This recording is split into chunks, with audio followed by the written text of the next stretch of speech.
America has always loved a good story, progress, opportunity, freedom. But beneath every great American dream, there are much darker stories. This is Dark America, red, white, and blood. About 3 weeks ago, I stopped talking about fictional horror, and I started asking myself a question. Why am I spending so much time talking about monsters that never existed, when American history is filled with monsters that did?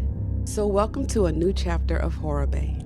Now, we're still talking horror, but now we're exploring the real stories behind our nightmares. The killers, the cults, conspiracies, the tragedies, the secrets. And tonight, we're starting with a man that many consider to be America's first serial killer, H.H. Holmes. Our story begins in my hometown, Chicago. The year is 1893. America is booming. Railroads are expanding. Industry is exploding. Millions of people are pouring into the cities searching for opportunity. And Chicago, baby, is about to become the center of the world.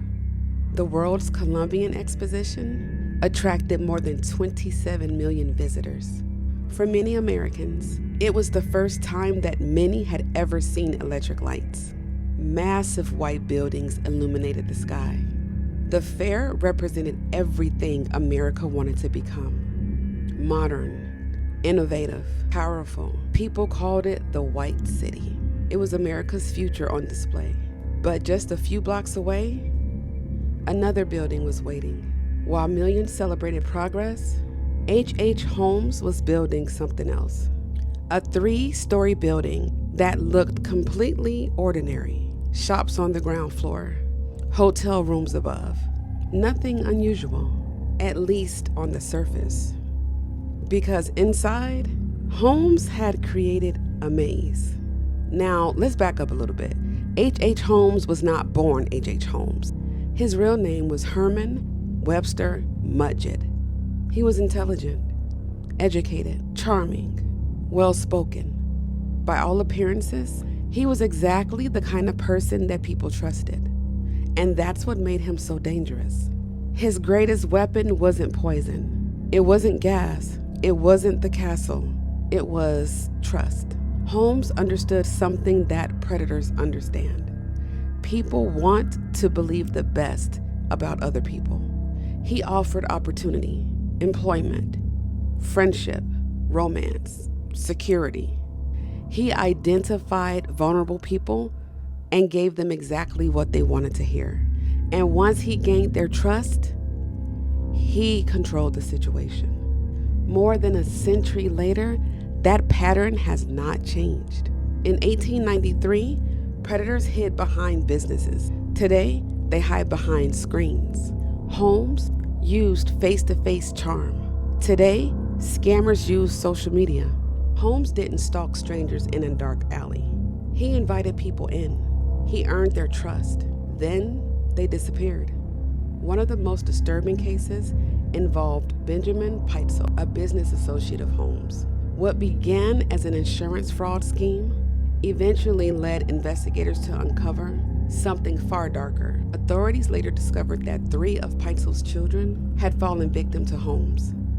That revelation shocked the entire nation. Suddenly, this wasn't just a con artist.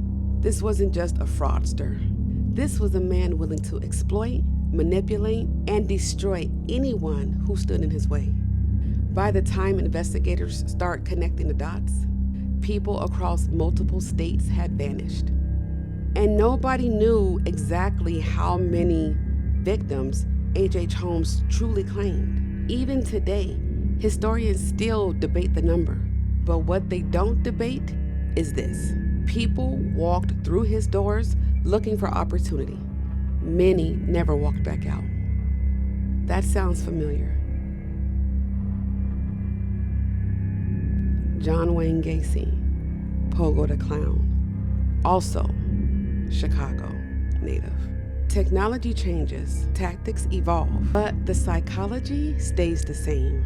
The predator adapts, but human nature doesn't. Over the years, Holmes became something larger than life. Books, movies, urban legends. Some stories are true, some aren't. Historians still debate just how many victims he had. But one thing is certain, the horror was real. Whether the number was 27 or much higher, people disappeared. Secret rooms, hidden hallways, trapdoors, gas lines, soundproof chambers. The building itself became part of the crime. Holmes didn't just build a hotel, he built a system, a structure designed around control, a place that victims could vanish without warning. The reason we're still talking about H.H. Holmes isn't because of what happened in 1893. It's because the lessons still matter. Holmes looked successful. Evil rarely announces itself. Sometimes it wears a suit. It smiles. Sometimes it looks exactly like someone you would trust. If this story fascinated you, here are a few recommendations. American Horror Story Hotel, The Alienist, Ripper Street. And if you want the deepest dive into the real story, read The Devil in the White City. It's one of the best true crime books ever written. Next on Dark America, MKULTRA. For decades, people called it a conspiracy theory. Secret experiments, mind control, LSD, human testing. The question isn't whether MKUltra was real. The question is how much we still don't know. H.H. Holmes died in 1896, but the questions he left behind never did. Maybe that's why we're still talking about him. Not because he was unique, but because he revealed something uncomfortable about human nature.